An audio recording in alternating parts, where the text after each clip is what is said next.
আমাদের এই ছোট জীবনে কখন কি হবে আমরা কিন্তু কেউই কিছু বলতে পারি না। দেখা যাবে আমরা অনেক প্ল্যানিং করে রাখি, তবে সেটা আমাদের সাথে হয় না। আবার অনেক সময় প্ল্যানিং করা ছাড়াই আমাদের জীবনে অনেক কিছু হয়ে যায়, তবে সেটার আনন্দই অন্যরকম। আসসালামু আলাইকুম, কেমন আছেন সবাই? আশা করি সবাই ভালো আছেন। আমিও আলহামদুলিল্লাহ আপনাদের দোয়ায় ভালো আছি।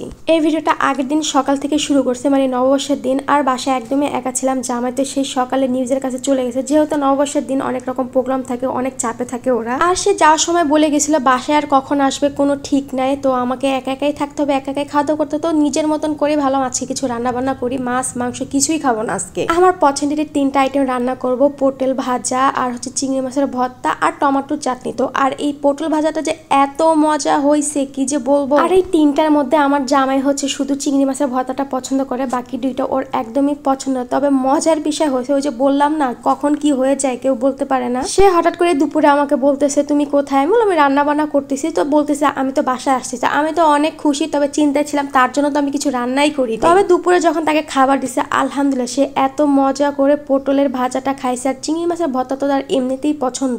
আমার এই ছোট্ট একটু আয়োজনে যে সে এত পরিমাণে খুশি হয়েছে, এটা আমার জন্য অনেক কিছু। দেন বিকালের দিকে আমরা আবার বের হয়েছি, তবে আমরা কিন্তু ঘোরার উদ্দেশ্যে বের হই নাই, আমরা একটা কাজের জন্য বের হয়েছি। আমরা একটু যমুনার দিকে গেছিলাম, মানে আমরা এবারকার হসপিটালে যাবো এর জন্যই বের হয়েছিলাম। আর এইখানে এত পরিমাণে ভিড় ছিল, আর প্রতিটা রেস্টুরেন্টে এত পরিমাণে আনন্দ উৎসব হইতেছিল বলার বাহিরে। প্রতিটা রেস্টুরেন্টের স্টাফরা হচ্ছে বাঙালিয়ান পোশাক পরে হচ্ছে খাবার সার্ভ করতেছিল। তো দেখে এটা অনেক ভালো লাগছিল। আমি ভিতরেও ঢুকছিলাম, তবে তাতে খাবারের আইটেম বিরিয়ানি টিরানি ছিল, এগুলো দেখে আর ভালো লাগে না। এছাড়াও ওদের রেস্টুরেন্টের সামনে এরকম ব্যান্ড পার্টি বাজানো হইতেছিল, তো অনেকক্ষণ দাঁড়া আমি দেখছিলাম। পরে হচ্ছে আমরা আবার আমাদের উত্তরার দিকে হচ্ছে রওনা দিয়ে দিয়েছি কাজ শেষ করে।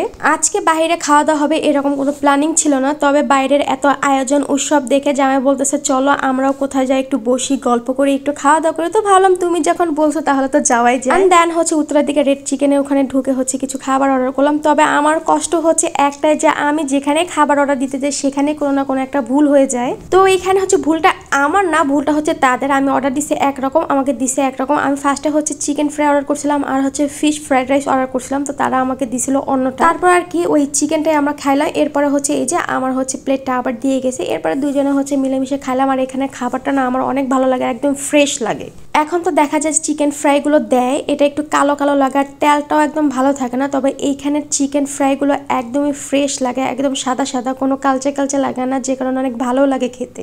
যাই হোক, এরপরে হচ্ছে জামাই বউ দুজনে গল্প করতেছিলাম আর খাইতেছিলাম, আর দুজনে বলতেছিলাম কোন খাবারটা বেশি মজা, কোনটা বেশি ভালো লাগতেছে, এই গল্প করতেছিলাম। তারপর আর কি বাইরে গেলে আমরা সবসময় যা করি একটু ভিডিও করি, ছবি তুলি। আর এখানে তো আমি ভিডিও করতেছিলাম আর জামাইকে শিখাইতেছিলাম যে শোনো তুমি এইভাবে ভিডিও করবা, আমার থেকে শিখে নাও। কারণ ভাই এই লোকটাকে ভিডিও করতে দিলে কি আন্তাজে গুনতাছে, কি একটু ভিডিও করে না, কোনো ঠিক মতন ভিডিও করবে, এর জন্য সবসময় বলতে থাকি তুমি এইভাবে করবা। যাই হোক, খাওয়া দাওয়া শেষ করে হচ্ছে আমরা বের হয়ে গেছি, এখন সোজা বাসা চলে যাবো। তো সবাই ভালো থাকবেন, আল্লাহ হাফেজ।